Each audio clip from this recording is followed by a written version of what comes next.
inspirational. We should be able to look at the content and we're excited, to come and visit the Pearl of Africa, to come and explore a little bit about Uganda. So as sector players, private and public, whatever we're putting out should be a lot inspirational if we want the numbers to grow. Our collaboration, very important, private, public sector participation and partnerships will be very important. We can no longer work in isolation. Like I said earlier, the demand is high. The parliament expects us to grow by 25-fold, and everybody else has a lot of expectations. We cannot do this alone. So there's a lot of collaboration that will be required in our planning to grow the numbers. Finally, cost effectiveness. The campaigns we're having questions of return on investment. How are we having return on investment for the investment that the government has put in tourism? Very important. So a little bit about that. I'll flip through again, which I've explained. So at the moment where we have, of course, a destination brand right here, and we're saying that Uganda is more than a destination for tourists. It's a journey for travelers. It's the adventure of a lifetime, where we're inviting our travelers. There's a difference between the two, a tourist and a traveler. Now, a tourist just wants to come and tick the boxes. I've come to Uganda, I've tracked the gorillas, I've seen the chimps, I've eaten a Rolex, and they get out. But a traveler spends a little bit more time. They are intentional. They want to understand what makes Uganda different. So our emphasis as a strategy under Uganda Tourism Board and the Ministry of Tourism as a whole is that we're looking into targeting travelers. These are people that will give us more money, they'll stay longer, and as they do that, our value will go up. We launched the Explore Uganda brand in 2022 by His Excellency the President, and this is how we're positioning ourselves in the markets of our travelers. Number one, we're saying our positioning as a brand, we're looking at ourselves as a country that has a rare depth. There is quite a lot of things to do in the Pearl of Africa. And this story must be told. How are we going to tell it? I'll let you know. The reasons to experience, why should somebody come to Uganda? You've been given a 2-minute slot to explain to people in a MICE meeting or an expo, and they're asking you, why should I come to your country? What makes your country different? These are the reasons to believe. Number one, their rare depth.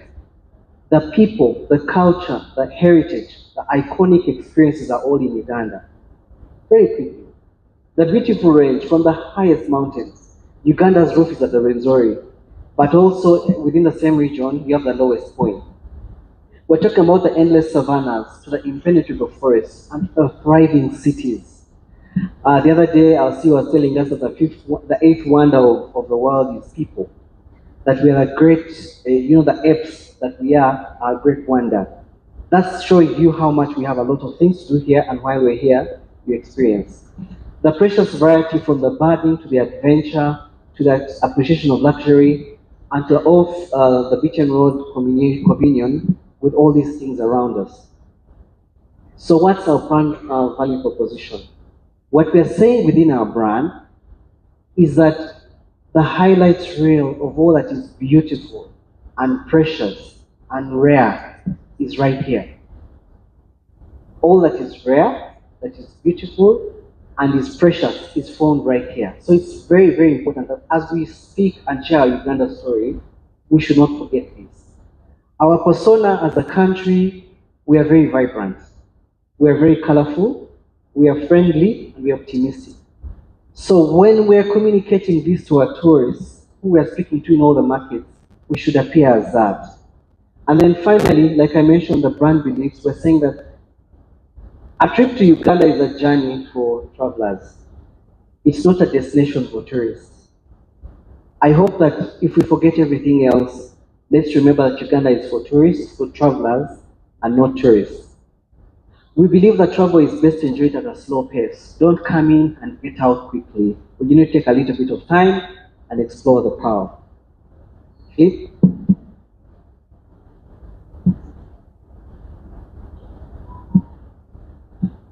In terms of the global trends, we need to be aware of where we are as a tourism sector, because I believe we're speaking as a tourism sector. We need to be aware of the trends and how do these trends impact our productivity. Sustainability, I talked about it earlier. quality over quantity. I did talk about it earlier.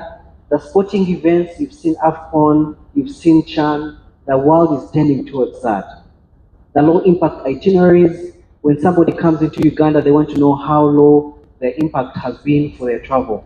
They don't want to have a lot of carbon emissions, and so because of that, they probably want to reduce on interactions that will cause a lot of carbon emissions. You're seeing our travelers preferring to probably walk or maybe cycle instead of going on the road. And then being at one in nature, in that they want to go to destinations where they feel at one with nature. They don't feel like, overcrowded with traffic jams and all these many things. So that's where we're going. Very importantly, the host communities at the heart. I'm happy to note that, of course, as the tourism sector, we have a contribution that we give to the communities every year. And why is that? Because we have the communities at heart. We also believe in giving back, combining nature and culture, and also targeting the high niche tourism segments. The birders and people like this that have quite a bit of money. So this is where the world is going. A flip. Continuation again. We're looking at destination marketing that supports destination management. I know we had a bit of a debate here the last time we were in the ministry, but we are saying that destination marketing supports destination management. Now, destination management is what we do collectively. Uganda Airlines doing their work and bringing tourists, Uganda Wildlife Authority preserving our wildlife, UNRA, the former UNRA, building the roads, KCCM maintaining the city. Collectively, all of us here in this room are part of destination managers. Okay? We all have a role to play. Parliament that allocates money is part of the destination managers because you do have a role to play here. But our CEO and the marketing team, myself included, we are part of the destination marketers. So when it comes to the destination marketing, it then comes down to everybody else that is along the value chain of destination marketing. I thought I'd explain that. Flip again. Where are we and what do we want to do? Flip. I've said that we are a leading destination in Africa that is known for diverse, high quality and sustainable tourism experiences. This is not in isolation. It's coming from our new tourism policy, and you can see, like I said, this document is not in isolation. It is from all the policy documents that have been approved and given to the tourism sector. The strategic goal, we're saying that we want to position Uganda as an attractive and sustainable tourism destination amongst our high priority value market segments and source markets. Again, this is coming from the new tourism policy that is being reviewed. We believe that we have marketing objectives. Again, I'll keep pointing out to the expectations of the tourism sector. And this blueprint is helping us to get to that point, to that dream that we expect. We are expected to increase the share of high-value international leisure tourists that are visiting Uganda. We're expected to increase the international and domestic leisure expenditure in Uganda. We're expected to establish Uganda as one of Africa's top MICE destinations or hosting countries. We're supposed to enhance the effectiveness of our marketing strategies and plans. As we do all this, we are pointing our efforts towards the expectations of the tourism sector. How will we get there? The national marketing strategy. I will keep reiterating that we have a lot of expectations from the tourism sector, but the question is, how will we get there? It is this strategy that will get us there.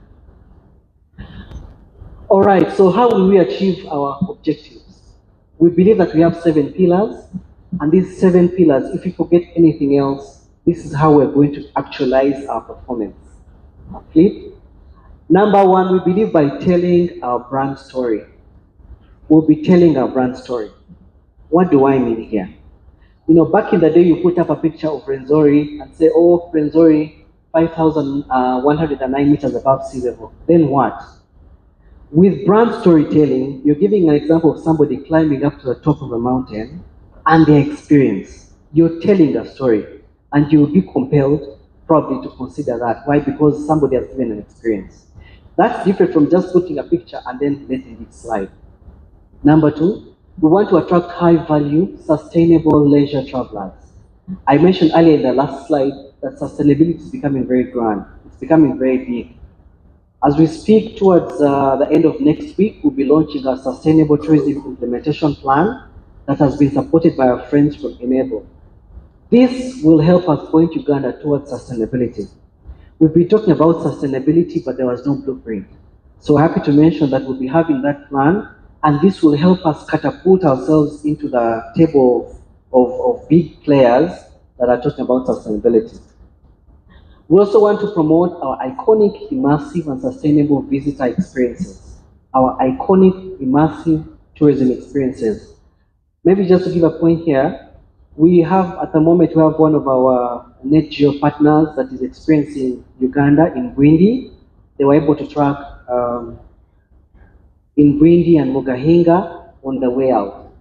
The expectation is that at the end of the experience, this travel writer from the net geo traveler will be able to share the experiences.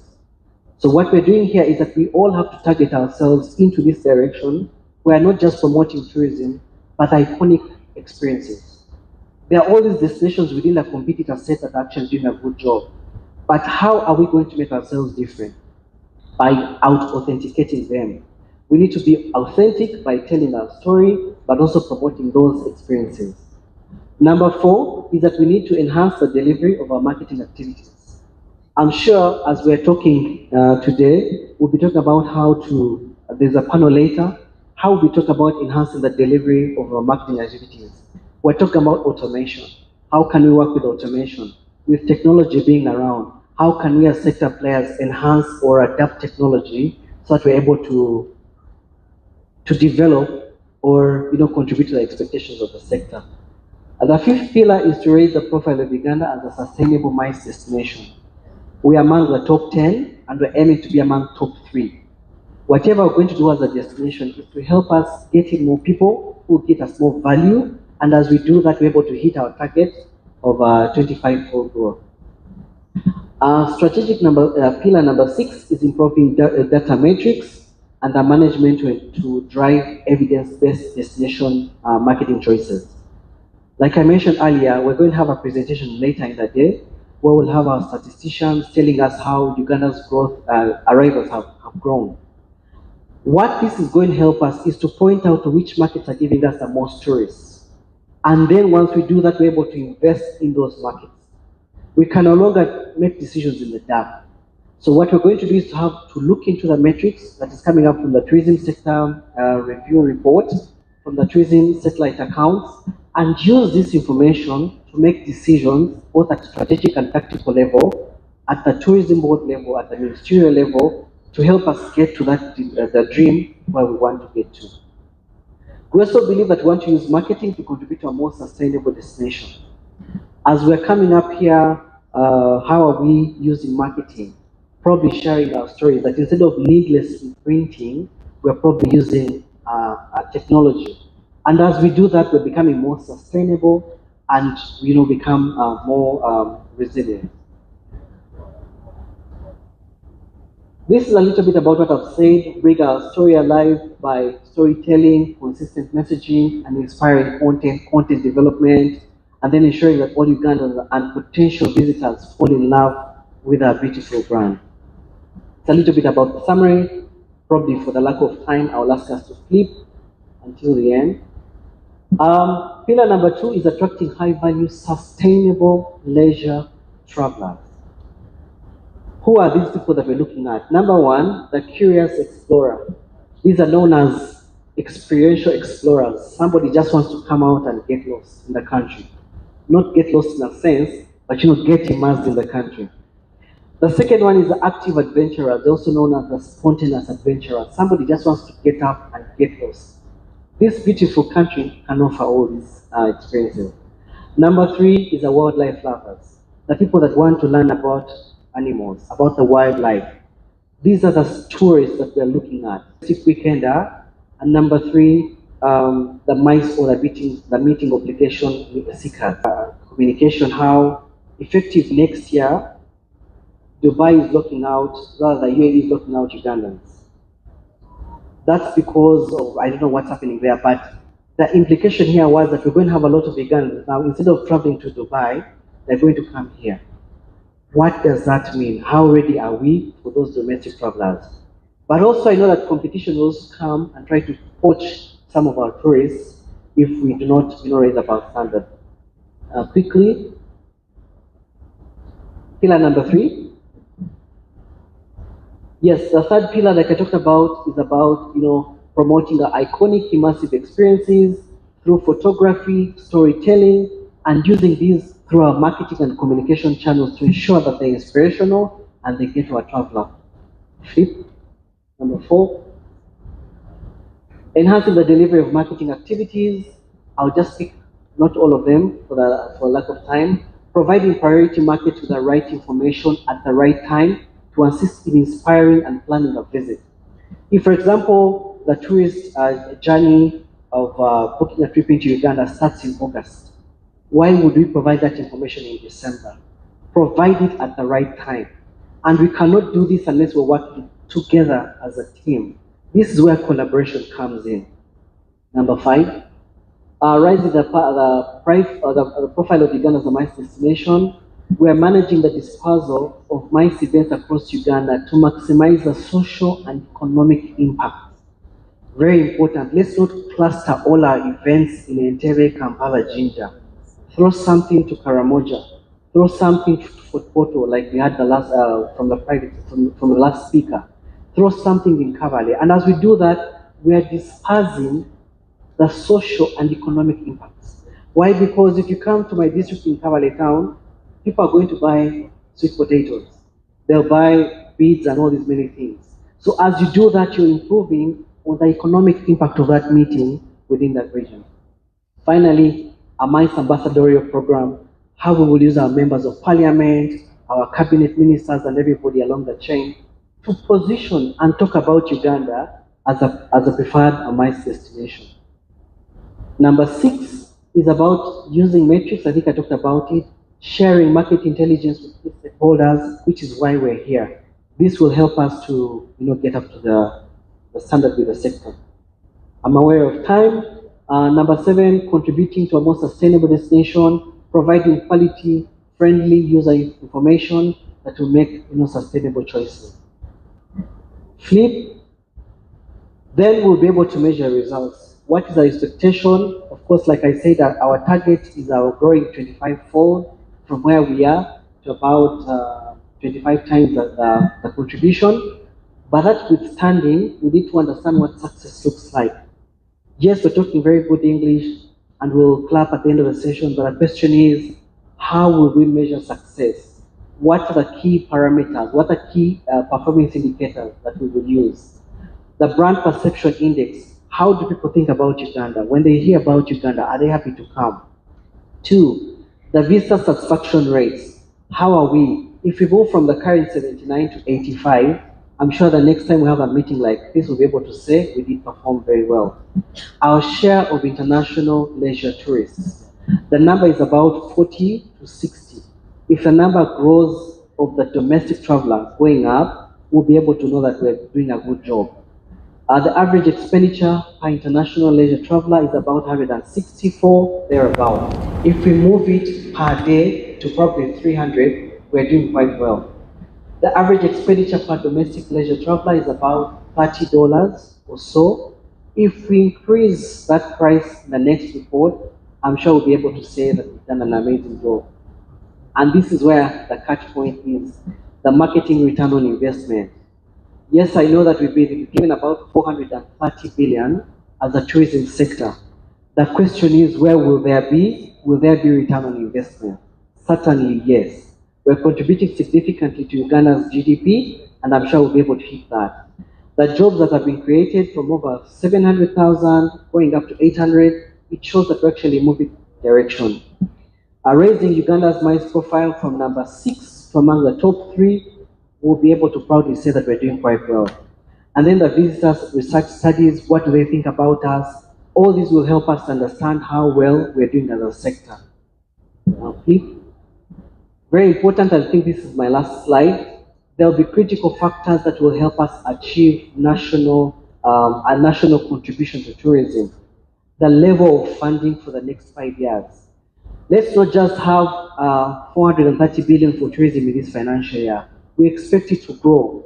We expect our policy makers and decision makers to consider tourism and adequately fund the sector. Other than that, it will be writing on water. We expect us to bring in 50 billion US dollars, and then you're not commensurately adding investment. You put money to make money. Money makes money. We don't use our energies to make money.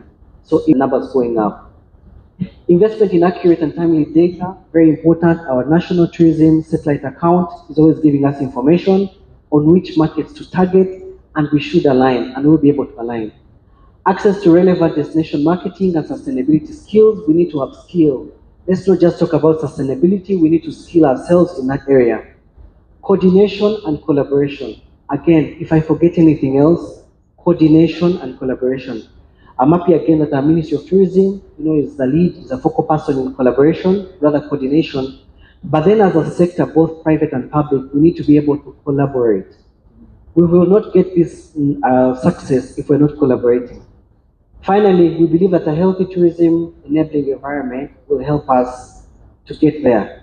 If our private sector is saying we have so many taxes, the roads are bad, the infrastructure is not there, the connectivity is almost impossible, I believe that we'll be able to get there.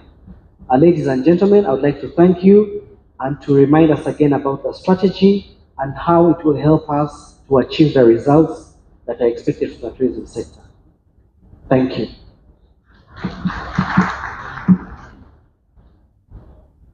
Thank you so much, Daniel. Ladies and gentlemen, another round of applause for Daniel for leading us into the direction where we need to go and how we'll capture these great numbers that we're all looking out for and create the 25-fold as a tourism sector. We want once again to thank Daniel Irunga, Senior Marketing Officer, for taking us through that bit. When I look at the time and the energy levels, they look like they need to be replenished, and we'll have a brief commercial break, or we'll have a tea break for that matter.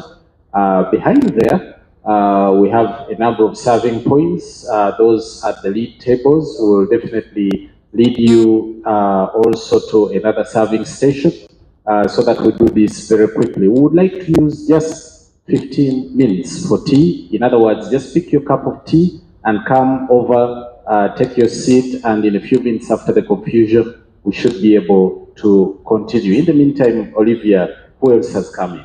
Thank you. Okay, thank you so much, Commissioner Eliazi. Ladies and gentlemen, it is now full house. And if you look at the back, every single person that we prepped for has come through. I actually remember the first time I attended the annual tourism, it had not become the annual, but it had been named the Annual Tourism Development Program Performance Review Conference. I asked where the rest of the stakeholders were, because it was a new idea then, but I'm so glad that at this material time as we speak, the tourism value chain has been respected. And that means the Ministry of Tourism is actually taking stakeholder consultation and inclusion very, very seriously. But before we step away, allow me, ladies and gentlemen, recognize all of us that have come through today. We do have the Association of Uganda Tour Operators. We have seen them and we know for sure that this is the apex body that brings together tour operators in the country. Big thanks to you for making it today. We do have URSB in the house.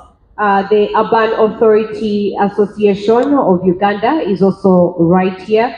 We do have the East Africa Wildlife Society, one of the societies I have for long and longed for, to join. We do have Uganda Airlines very present. We shall be speaking issues, infrastructural expansion and development. Some of the resolutions also that we did have in Fort Portal from PCF come through there. So Uganda Airlines is actually very critical in this matter. We do have the Association of Uganda Women in Tourism Trade. We did see you around. Thank you so much for making it. We do have the Uganda Community Museums Association, very central to this if we are speaking issues, product development and expansion.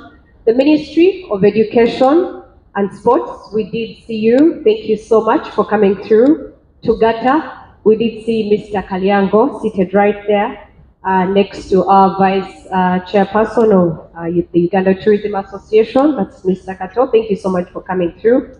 The avian.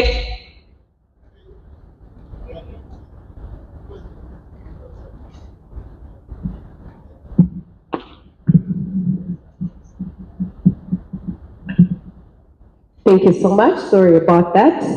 We do have the Uganda Interculture Development. Thank you so much for coming through. The Avian Conservation Uganda. Thank you so much for coming through. The Ministry of Finance, Planning and Economic Development was also very central when we went to Fort Portal. Thank you so much for making it here. The Ministry of Health. Each time we are talking advisories, each time we are talking publicity of the rather controversial issues to do with health. So the Ministry of Health, you're actually very central in this discussion. BHTB, thank you so much for making it here. KCCA, we see you, you're very present. We also have officials from the Ministry of Tourism, Wildlife and Antiquities. You've made this event happen. Thank you so much. Last but not least, before we go there, we do have a couple of other departments and agencies that have come through. The Ministry of Gender, Labour and Social Development is also here, Honorable Minister. The Ministry of Water and Environment, the National Council of Sports, and of course, the Presidential CEO Forum. In a special way, Honorable, this has been tactical. We do have members of the media, and because you have enhanced our communication unit, we do have international media presence. We have the BBC is present right here, represented by Isaac Momena. Thank you so much for coming through. They will be capturing all these events as they unfold. We do expect that CGTN comes through, so we definitely expect some coverage and publicity in that regard. We also do have our national media right here, UBC, NBS TV, Bukedeke TV, The Insider. We do have Uganda Radio Network. We do have the New Vision, Daily Monitor, Google Day TV, and all the other media platforms. So, ladies and gentlemen, it is full house. We just wanted to recognize that and assure you that publicity in regard to coverage of this event has been well taken care of.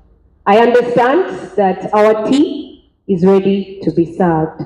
So let's use the 15 minutes that we have been given to go grab a cup of tea as we do network. And when we return, we shall be handling the second session.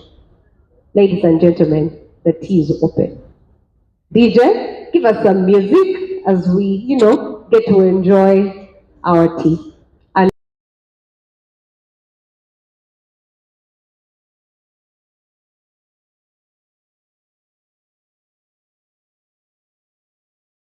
they are central to this particular discussion.